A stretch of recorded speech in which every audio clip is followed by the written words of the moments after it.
السلام عليكم. النهاردة إن شاء الله هنعمل طواجن الخضار المشكل وعليها كفتة فراخ بربع كيلو بس بني. تعالوا نشوف هنعمل ايه. هنسمي الله ونبتدي نعمل الكفتة. معايا هنا نص صدر فرخة وزنه بالظبط ربع كيلو، بصلاية متوسطة. التوابل هاخدها ملح وبابريكا وكزبرة وسنة قرفة ناعمة، معلقة صغيرة بيكنج باودر. فرمت المكونات اهي كلها في الكبة. هجيب بقى شوية زيت وابتدي ان انا اشكل الكفتة. طبعا ايه، هشكلها صغير قوي علشان تحدف معايا عمود. شكلت الكفتة هشيلها في التلاجة كده قيمة نص ساعة.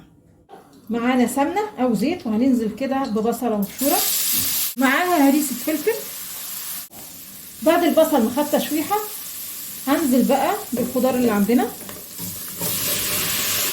وادي للخضار برضو تشويحه مع البصل. انا جايبه هنا كوسه وبطاطس وجزر وبسله، تقدري تنوعي بقى تشكيله الخضار زي ما انت عايزاها.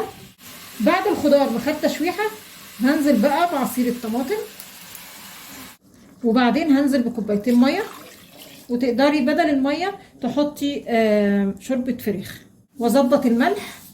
اول ما الخضار ياخد غلوه هطفي على كده عشان يكمل سواه في الفرن.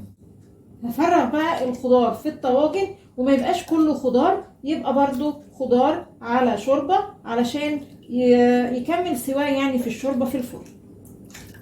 وبعدين نرص بقى الكفتة كده على الوش. غطيت الطواجن بالفويل. فرن بقى يكون سخن، وهدخل الطواجن في الرف الوسطاني على درجة حرارة 200. بين وقت والتاني كده اجي اشوف كده الطواجن الخضار استوى ولا لسه.